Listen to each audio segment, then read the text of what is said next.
সালামু আলাইকুম এভরিওয়ান। চলে আসলাম হচ্ছে আমাদের পরবর্তী প্রবলেমে। সেটি হচ্ছে আমাদের আজকের চ্যাপ্টার হচ্ছে স্থির তড়িৎ। এই স্থির তড়িৎ চ্যাপ্টারের আমরা হচ্ছে আরেকটি আইআইটি অ্যাডভান্সের একটা প্রশ্ন সলভ করব, যেটি এসেছিল 2015 সালের এক্সামে। তো এই যে প্রবলেমটি, এই প্রবলেমটিতে হচ্ছে আমি মেইনলি হচ্ছে ক্যাপাসিটর, তোমাদের যে কনসেপ্টটি আছে বা টপিকটি আছে এখান থেকে একটা প্রশ্ন আমি সিলেক্ট করেছি। তো দেখো, আমি একটা ক্যাপাসিটর, এটা হচ্ছে প্যারালাল প্লেট ক্যাপাসিটর, যেটাকে আমরা জানি সমান্তরাল পাত ধারক। তো এরকম একটা ধারকের একটা থ্রিডি একটা চিত্র দেয়া আছে। এই থ্রিডি চিত্র থেকে কোনো একটা জিনিস বের করতে বলবে। দেখো একটু চিত্রটা যদি খেয়াল করি, মনে করো হচ্ছে এই প্যারালাল প্লেটের মধ্যে এই পাশে এটা হচ্ছে একটা প্লেট, এটা এটা হচ্ছে এক পাশের প্লেট, আর এটা হচ্ছে আরেক পাশের প্লেট। নর্মাল অবস্থায় এটা হচ্ছে এভাবে ছিল। এর পরবর্তীতে কি করা হলো, নর্মাল অবস্থায় বলতে যখন হচ্ছে কোনো কিছু ছিল না, শুধুমাত্র দুইটা আমি প্লেট ইউজ করেছি, দুইটা প্লেটের মাঝখানে কিচ্ছু ছিল না, শুধুমাত্র শূন্য মাধ্যম ছিল বা বায়ু মাধ্যম ছিল, যাই বলো না কেন, শূন্য মাধ্যম এবং বায়ু মাধ্যম অলমোস্ট হচ্ছে সেমই ভ্যালু দেয়। তো এই যে শূন্য মাধ্যমে হচ্ছে ছিল দুইটা প্লেট, তখন তার যে ধারকত্বটা ছিল, তার ধারকত্বের মান ধরলাম আমি সি ওয়ান। সি ওয়ান হচ্ছে কখন, সি ওয়ান হচ্ছে যখন দুইটা প্লেটের মাঝখানে একটা শূন্য মাধ্যম ছিল সেই মোমেন্টে। এখন আমি করলাম কি, এই দুইটা প্লেটের মাঝখানে আমি যেটা করলাম, আমি হচ্ছে দুইটা ডাই ইলেকট্রিক পদার্থ আমি অ্যাড করলাম। ডাই ইলেকট্রিক মানে কি, আমরা সাধারণত অন্তরক পদার্থ এখানে অ্যাড করতে পারি চাইলে।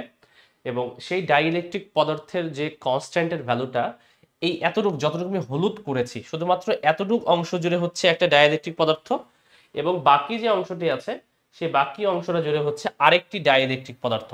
তো প্রথম উপরের হলুদ অংশটাতে যেটা দেখানো হয়েছে, এটার ডাইইলেকট্রিকের মান যদি হচ্ছে প্রশ্নে বলা থাকে ই টু, এবং এই বাইরের অংশটার মান যদি দেয়া থাকে ই ওয়ান, তাহলে কিন্তু ফাইনালি এই সমগ্র যে ক্যাপাসিটরটি আছে, এই সম্পূর্ণ ক্যাপাসিটরটার ক্যাপাসিটেন্স বা ধারকত্ব যেটা, সেটা কিন্তু চেঞ্জ হয়ে যাবে।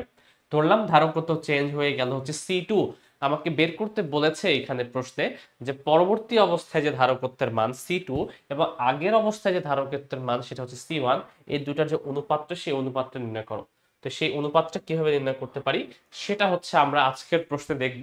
তার আগে হচ্ছে চলো একবার প্রশ্নের রিডিং করে নিই কি বলা আছে। প্রশ্নতে বলা আছে, এ প্যারালাল প্লেট ক্যাপাসিটর মানে সমান্তরাল পাত ধারক, হ্যাভিং প্লেটস অফ এরিয়া, এরিয়াতে আমরা হচ্ছে সাধারণত এ দিয়ে পড়ি, এখানে এ না দিয়ে এস দেয়া আছে, অর্থাৎ সারফেস যে এরিয়াটা, সেই সারফেসের এরিয়াটা হচ্ছে S. And plate separation D, plate separation মানে দুইটা প্লেটের মধ্যবর্তী যে দূরত্বটা এখানে দেয়া আছে, দুইটা প্লেটের মধ্যবর্তী দূরত্ব হচ্ছে ডি যদি হয়, has capacitance C one in air, অর্থাৎ বাতাসে, বায়ুতে তার যে হচ্ছে ছিল ক্যাপাসিটেন্সটা, ধারকত্বটা, সেই ধারকত্বের মান হচ্ছে C one. when two dielectrics of different relative permittivities, অর্থাৎ আমাদের দুইটা আলাদা আলাদা হচ্ছে আপেক্ষিক যে ভেদন যোগ্যতা, যেটাকে আমরা কে নামে নামকরণ করি আমাদের বইগুলোতে, এখানে কে নাম না দিয়ে হচ্ছে ইপসাইলন এবং ইপসাইলন ওয়ান এবং ইপসাইলন টু দিয়েছে। যে দুইটা আলাদা হচ্ছে ভেদন যোগ্যতা বিশিষ্ট, দুইটা আপেক্ষিক ভেদন যোগ্যতা বিশিষ্ট দুইটি ডাইইলেকট্রিক পদার্থকে আমি এখানে অ্যাড করলাম। করলে যেটা হয় যে তার ক্যাপাসিটেন্সটা চেঞ্জ হয়ে সি টু হয়ে যায়। আমাকে বের করতে বলেছে তাহলে আগের যে সি ওয়ান ছিল আর এখন যে সি টু হলো, এই দুইটার যে অনুপাতটা, সেই অনুপাতটা কত। তো চলো এক এক করে আমরা স্টার্ট করি। প্রথমত আমাদের ক্যাপাসিটরের বেসিক সূত্রটা কি ছিল, ক্যাপাসিটরের বেসিক সূত্র ছিল সি সমান K epsilon naught A divided by D. এরকম হচ্ছে আমরা আমাদের বই থেকে জেনেছি। বাট এখানে যেহেতু নোটেশনটা একটু আলাদা করেছে, তো আমি নোটেশন অনুযায়ী সেটা করব। এখানে কে নাম না দিয়ে, যেহেতু ওরা হচ্ছে ওই ডাইইলেকট্রিক যে কনস্ট্যান্টটা আছে তার ভ্যালু, পারমিটিভিটি যে ভ্যালুটা, সেটা হচ্ছে ইপসাইলন দ্বারা নামকরণ করেছে। এই কারণে আমি এটাকে হচ্ছে ইপসাইলন দ্বারাই নামকরণ করব। এটাকে আপাতত মুছে দেই। এটাকে আমি নামকরণ করব হচ্ছে সি সমান কে এর জায়গায় লিখবো হচ্ছে ইপসাইলন, দেন হচ্ছে ইপসাইলন নট। ইপসাইলন নট মানে হচ্ছে শূন্য মাধ্যমে কত থাকা উচিত সেটা, ইনটু এ, এ মানে হচ্ছে এরিয়া, তাই তো, এরিয়া, এরিয়া, এরিয়া কত আমরা এ জানি, বাট এখানে এরিয়াটাকে ওরা এস নাম দিয়েছে, এখানে আমি এস দিচ্ছি, ডিভাইডেড বাই ডি। এই ইপসাইলনটাকে হচ্ছে কনফিউজ হয়েও না, এটা কিন্তু ডিরেক্ট পারমিটিভিটি বা ভেদনযোগ্যতার মান দেওয়া নেই, এখানে আপেক্ষিক বলা আছে, রিলেটিভ, রিলেটিভ মানে আলটিমেটলি কে এর ভ্যালু দেওয়া আছে। তো এখানে বোঝানো হয়েছে এই কারণে হচ্ছে আমি নামটা ওইভাবে করলাম, এখানে ই, ই নাম না দিয়ে এটাকে হচ্ছে ওইভাবে লিখি, একটু ওরা যেভাবে লিখেছে সেভাবে লিখলে হচ্ছে বেটার আসবে। এক কাজ করি, এটাকে একটু মুছে দিই। এটা হচ্ছে এইভাবেই লিখি, epsilon naught S divided by D. তো এই সূত্রটাকে আমি ইউজ করব। তো প্রথম ক্ষেত্রে যখন হচ্ছে শুধুমাত্র বাতাস ছিল, তো বাতাস থাকলে আমরা কি বললাম একটু আগে, বাতাসের যে আপেক্ষিক ভেদন যোগ্যতার মান সেটা শূন্য মাধ্যমের যে ভেদন যোগ্যতা তার সমানই পাওয়া যায় অলমোস্ট। তাহলে এই ক্ষেত্রে এই ইপসাইলন যেটা আছে, যেটা রিলেটিভ পারমিটিভিটির ভ্যালুটা, সেটা কিন্তু অ্যাকচুয়ালি 1 ধরে নেওয়াই যায়। তো আমি 1 যদি ধরে নেই, তাহলে প্রথম ক্ষেত্রে C1 এর যে ভ্যালুটা আসবে সেটা আসবে হচ্ছে শুধুমাত্র epsilon nought S divided by D. তো আমার একেবারেই প্রথম লাইনে হচ্ছে C1 এর ভ্যালুটা জানা হয়ে গেল। আমাকে এখন কোনোভাবে করতে হবে কি, যখন এই দুইটা আলাদা আলাদা হচ্ছে রিলেটিভ পারমিটিভিটি বিশিষ্ট দুইটা আলাদা ডাইইলেকট্রিককে আমি এখানে অ্যাড করলাম, অ্যাড করার পরে বর্তমান যে সিটা কত সেটা আমাকে বের করতে হবে, ক্যাপাসিটেন্সের ভ্যালুটা। খেয়াল করো, যখনই হচ্ছে দুইটা আলাদা আলাদা পারমিটিভিটি বিশিষ্ট বস্তুকে তুমি অ্যাড করবে এখানে, তখন এই পার্টটুকু হচ্ছে একটা অংশ জুড়ে, এখানে আমি টোটাল কয়েকটা পার্টি বিভক্ত করতে পারবো। এখানে হচ্ছে আমি কাজ করি, একে একটু কালারটা চেঞ্জ করে নিই।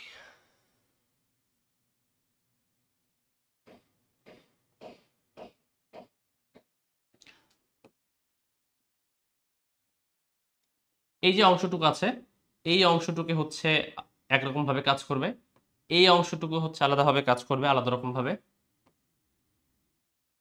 এবং এই বাকি নিচে যে অংশটুকু আছে সেটা আবার আলাদাভাবে কাজ করবে,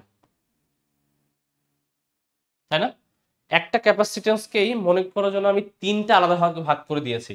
এইটা হচ্ছে ধরলাম আমি 1 নাম্বার ভাগ, এইটাকে আমি বলছি হচ্ছে 2 নাম্বার, এবং এইটাকে হয়ে যাচ্ছে ধরলাম আমি 3 নাম্বার। ঠিক আছে? তাহলে দেখো, যখনই হচ্ছে নর্মাল শুধুমাত্র কিছু ছিল না, তখন দুইটা আলাদা প্লেটের মাঝখানে হচ্ছে সেম পরিমাণ চার্জ হচ্ছে আলাদাভাবে বিন্যস্ত থাকতো, বিন্যস্ত থেকে তার একটা সিঙ্গেল একটা ক্যাপাসিটেন্স দিত। বাট এখন যেহেতু এইটা হচ্ছে আমি তিনটা আলাদা আলাদা পার্টে বিভক্ত করছি, এই কারণে তাদের ক্যাপাসিটেন্সটা একটু আলাদা আলাদা পাওয়া যাবে। তাহলে আমি যদি অ্যাকচুয়াল হিসাব করতে চাই এই সমগ্র সিস্টেমের ক্যাপাসিটেন্সের মান কত সেটা যদি আমি নির্ণয় করতে চাই, তাহলে আমাকে যেটা করতে হবে, এই প্রত্যেকটা অংশের আলাদা আলাদাভাবে ক্যাপাসিটেন্সটা বের করে দেন সেটাকে হচ্ছে আমাকে তুল্য যে ক্যাপাসিটেন্স বা তুল্য যে ধারকত্ব সেটা বের করার ট্রাই করতে হবে। কাজ করি, প্রথম যে অংশটা, এতটুকু অংশটা 1 নাম্বার যেটাকে দিয়েছি তার ক্যাপাসিটেন্সের নাম দিয়ে হচ্ছে আমি C1, আচ্ছা C1 দেওয়া যাবে না কারণ C1 তো এখানে বলে দিয়েছে একটা, C1 C2 দুইটা একটাও দেওয়া যাবে না, তাহলে C3 থেকে শুরু করি। এই অংশটুকুর নাম আমি দিই হচ্ছে C3, অর্থাৎ এতটুকু পোর্শনে যে ধারকত্বের মানটা সেটা আমি যদি বের করি তার মান আমি দিব C3। আর এতটুকু যে পোর্শনটা আছে পরবর্তী হলুদ পোর্শনটা, এর যে ধারকত্ব এটাকে আমি নাম দিব হচ্ছে C4, এবং নিচের যে অংশটা সেটার ধারকত্ব এটাকে আমি নাম দিব হচ্ছে C5। আমার কাজ হচ্ছে এই C3 C4 আর C5টা কোনোভাবে নির্ণয় করে দেন ফাইনালি তাকে তুল্য ধারকত্ব বের করব। খেয়াল করো তো, এখান থেকে যদি একটা চার্জ আসে সেটা যদি দুইটার বিভব পার্থক্যের মধ্যে জমা হওয়া স্টার্ট করতে চায়, তাহলে এখান থেকে এইখান পর্যন্ত তার যে হচ্ছে এরিয়াটা সেটা চেঞ্জ হয়ে গেছে, তার হচ্ছে ডাইইলেকট্রিক মান চেঞ্জ হয়ে গেছে, তার কিন্তু আলাদা আলাদাভাবে কাজ করবে। এতটুকু অংশটাকে আমি চাইলে কি একটা ক্যাপাসিটর বলতে পারি না? এতটুকু অংশ একটা ক্যাপাসিটর, এটা আরেকটা ক্যাপাসিটর, এটা আরেকটা ক্যাপাসিটর, তিনটাকে যেহেতু তাদের তিনজনের ভ্যালু হচ্ছে আলাদা আলাদা, আমি কল্পনা করে নিতেই পারি যে তাদেরকে আমি আলাদা আলাদা ক্যাপাসিটর তিনটাকে আমি যোগ করেছি, এবং এই দুইটা হচ্ছে পরস্পরের সাথে সিরিজে আছে, এবং এই দুইটার সাথে আবার এটা প্যারালালে আছে কানেক্টেড, তাই তো? দেখে তো তাই মনে হচ্ছে। তাই কাজ করি, এটাকে আমি হচ্ছে একটা সহজ একটা চিত্র আকারে প্রকাশ করতে পারি, যে আমি প্রথমে এই দাগটা দিলাম, এই পাশের লাইনটা দিলাম, দেন হচ্ছে এখান থেকে দুই ভাগ হয়ে যাচ্ছে, একটা হচ্ছে উপরের সাইড, একটা হচ্ছে নিচের সাইড। তাহলে উপর যে সাইডটা, উপরের সাইডে একটা ক্যাপাসিটর যেটা হচ্ছে এতটুকু পোর্শনটা 1 নাম্বার যেটা আমি দিয়েছি সেটা, তারপর হচ্ছে সাথে আরেকটা সিরিজে কানেক্টেড, তার মানে এর সাথে আরেকটা ক্যাপাসিটর আছে সিরিজে কানেক্টেড, এবং এটার প্রথম মাথার সাথে এটার শেষ মাথার সাথে আরেকটা ক্যাপাসিটর নিচে কানেক্টেড, তার মানে অবশ্যই সেটা নিচের দিকে এইভাবে প্যারালালি কানেক্টেড হবে। তাহলে দেখো, এবং এই টার্নটা হচ্ছে আমি এখানে দিয়ে দিলাম। দেখো আলটিমেটলি এই জিনিসটাকে আমি কিন্তু এইভাবে চাইলে সাজাতে পারি। তো আমার কাজ হচ্ছে এইভাবে সাজিয়ে দেন আলাদা আলাদাভাবে বের করে আমি বের করব। তাহলে এটা হচ্ছে তোমার কি ধরেছি আমি C3 ধরেছি, এটাকে ধরেছি C4, এবং এটাকে ধরেছি হচ্ছে C5। আমি যদি কোনোভাবে C3 C4 এবং C5 বের করতে পারি তাহলে তো এটা তুল্য ধারকত্ব বের করতে পারবোই। তো প্রথম কাজ হচ্ছে আমার C3 বের করা। তাহলে দ্বিতীয় ক্ষেত্রে দ্বিতীয় কন্ডিশনে হচ্ছে আমরা আলাদা আলাদা ভাবে হচ্ছে প্রথমে C3 বের করি, দেন C4 বের করি, দেন C5 বের করি। প্রথমে আমি C3 বের করতে ইচ্ছুক।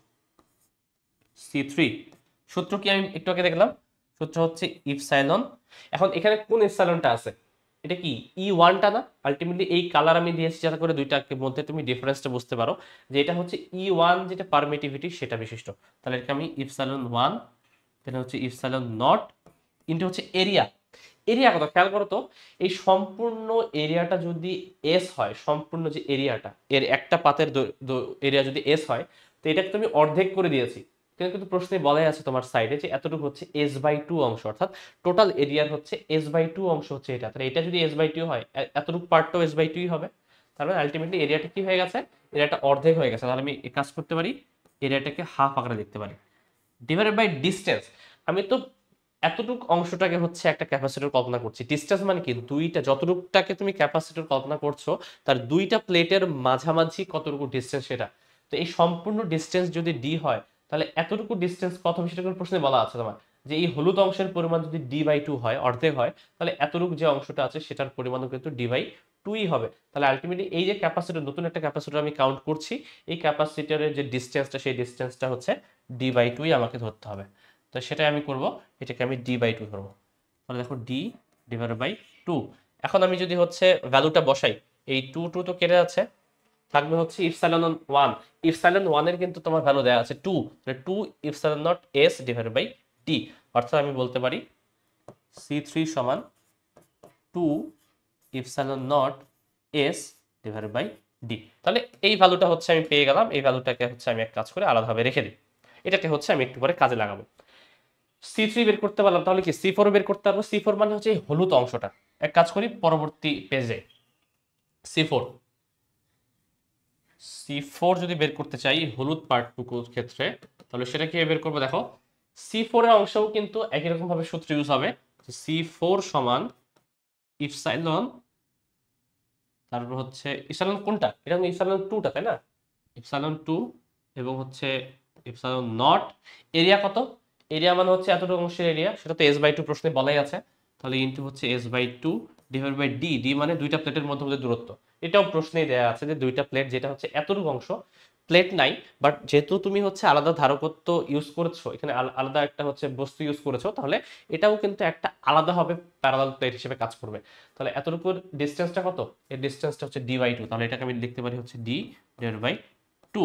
তাহলে 2 কেটে যাবে, এখানে ইপসাইলন 2 এর ভ্যালু প্রশ্নে দেওয়া আছে 4, তাহলে এখানে আসবে 4 ইপসাইলন নট S/D। তাহলে এটি হচ্ছে তোমার সি যে 4 আছে, সেই C4 এর ভ্যালু, এটাকে হচ্ছে আমি আলাদাভাবে রেখে দিই। সিমিলার ফ্যাশনে আমরা হচ্ছে চাইলে কিন্তু C5টাও বের করে রাখতে পারবো। তাহলে C5 যদি বের করতে চাই, আগের মতো হবে, সূত্রটাকে দেখি। C5 সমান প্রথমে ইপসাইলন নট বসাইতে হয়, তারপর ইপসাইলন নট, তারপর হচ্ছে এরিয়া ডিভাইডেড বাই ডি। এখন নিচের যে পার্টটুকু, এটার মধ্যে তো তোমার ইপসাইলন যেটা, সেটা কি ইপসাইলন 1ই আছে। তাহলে আমি একটা কাজ করব, সেটা হচ্ছে ইপসাইলন 1 বসাবো এখানে, ঠিক আছে? তোমার যে আপেক্ষিক ভেদযোগ্যতার মানটা। এরিয়া কত দেখো, এখন কিন্তু এটা কিন্তু সম্পূর্ণ এতটুকু জুড়ে, এর ডিসটেন্সটা কিন্তু এখন এক প্লেট থেকে আরেক প্লেট পর্যন্ত কিন্তু ডি। তাহলে ডিসপ্লেসমেন্ট তোমাকে, ডিসটেন্সটা তোমাকে ডি নিতে হবে। কিন্তু এর যে হচ্ছে তোমার এরিয়াটা কিন্তু এখনো অর্ধেক আছে, সেটা হচ্ছে কি S/2 পরিমাণ। তাহলে এটাই লিখবো আমি, এরিয়ার পরিবর্তে আমি লিখবো হচ্ছে S/2, আর এরিয়ার এখানে লিখবো হচ্ছে আমি, ডিসটেন্স এখানে লিখবো হচ্ছে আমি শুধু ডি। কারণ কি, এটা সম্পূর্ণ এক প্লেট থেকে অন্য প্লেটের দূরত্ব কিন্তু ডি। তাহলে মান বসাই আগের মতো। ইপসাইলন কত ছিল, এটা হচ্ছে 2। তাহলে আমি এক কাজ করি, এখানে বসাই 2 epsilon nought S/2 divided by D. এখানে 2 কেটে যাবে, থাকবে হচ্ছে epsilon nought S divided by D. এটাই হচ্ছে তোমার C5 এর ভ্যালু। তাহলে দেখো আমি C3 4 5 তিনটা ভ্যালু বের করতে পারলাম। এখন কাজ কি, একটু আগে বলছিলাম যে এই দুইটা তো সিরিজে আছে, আর এটা হচ্ছে প্যারালালে আছে। তাহলে C3 আর 4 হচ্ছে সিরিজে, তাই না? C3 আর 4 হচ্ছে সিরিজে। তাহলে এই দুইটা যদি আমি তুল্যটা বের করতে চাই, কি কি করতে হবে, আমার সিরিজ কানেকশনের সূত্রটা ইউজ করতে হবে। তো সেটা ইউজ করি। তাহলে আমরা সিরিজ কানেকশনের সূত্র জানি, 1/CS সমান 1/C3 plus 1/C4। C4, C3 এর ভ্যালু কত? C3 এর ভ্যালু হচ্ছে 2 epsilon nought s by d। উল্টা করলে কি হবে? d by 2 epsilon nought s।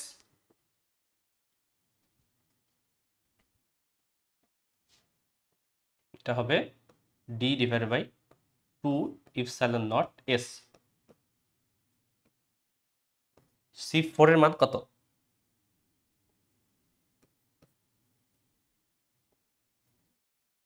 C4 ছিল 4 ইপসিলন নট s। তাহলে এটা যদি আমি বসাই এখন 4 epsilon nought s by d, C4 এর জায়গায় উল্টে যাবে না, d by 4 epsilon nought s। তাহলে এটা হয়ে যাবে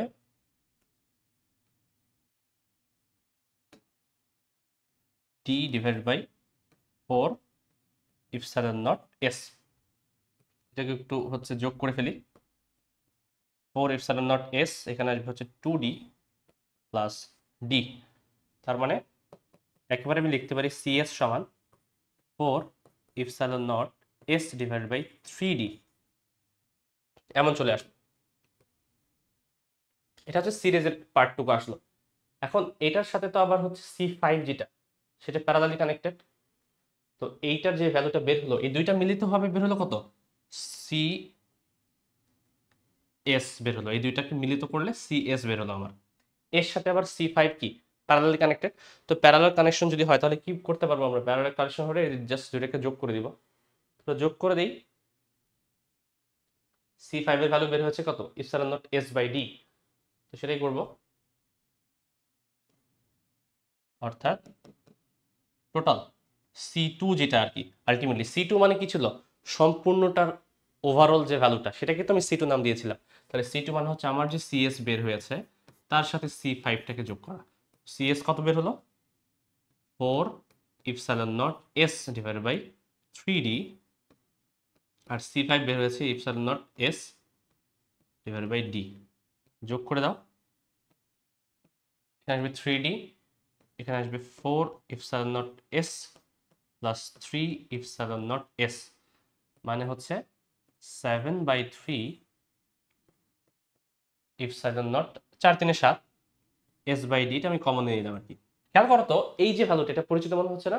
epsilon nought s by d, এই ভ্যালুটাই কিন্তু আমরা প্রথমে দেখেছিলাম। Epsilon nought s by d, এটাই ছিল আমার হচ্ছে C1 এর ভ্যালু। আমাকে কিন্তু C2 এবং C1 এর রেশিও বের করতে বলেছে। তাহলে যেহেতু আমি C1 এর epsilon nought s by d এর জায়গায় কিন্তু আমি চাইলে C1 বসাতে পারি। তাহলে সেটাই করব। এখানে এর পরিবর্তে আমি C1 বসাবো। তাহলে 7/3 ইন্টু হচ্ছে কত? C1। তাহলে C2 ডিভাইডেড বাই C1 কত আসবে? এটাই তো আমার চাওয়া হয়েছে। অর্থাৎ C2 বাই C1টাকে ভাগ করে দিলে এটা চলে আসে 7 ডিভাইডেড বাই 3। এটাই হচ্ছে চাওয়া হয়েছে প্রশ্নে, যে দুইটা যে পদার্থ আছে অন্তরক, তোমার ক্যাপাসিটর তৈরি হলো দুইটা, এই অন্তরক পদার্থ দেওয়ার ফলে তার প্রভাবে সেই C2 যে তৈরি হলো নতুনটা, তার সাথে আগের যে C ছিল, তাই দুইটার ক্যাপাসিটেন্সের মধ্যে অনুপাতটা কত। তো আশা করি বুঝতে পারা গেছে যে কিভাবে আমরা প্রবলেমটা সলভ করলাম। তোমাদের বেসিক জিনিস হচ্ছে যে কতগুলো যদি ডাইইলেকট্রিক একের পর এক হচ্ছে সজ্জিত অবস্থা থাকে, তাহলে সেগুলোকে আমরা কিভাবে আসলে একসাথে ক্যালকুলেট করব, এইটা দেখানোর জন্যই হচ্ছে আমি প্রবলেমটাকে নিয়েছি। তো আশা করি বুঝতে পারা গেছে, খুব একটা কঠিন প্রবলেম ছিল না অ্যাডভান্সে আসার মতো, বাট তবু হচ্ছে এসেছে যেহেতু, তো আমি আসলে এটাকে কালেক্ট করেছি এই কারণে। তো পরবর্তী চ্যাপ্টার ভিডিওতে আমরা হচ্ছে এই চ্যাপ্টারের আরেকটু প্রবলেম দেখব। তা আজকে হচ্ছে এখানে আমি রাখছি। সবাই ভালো থাকো।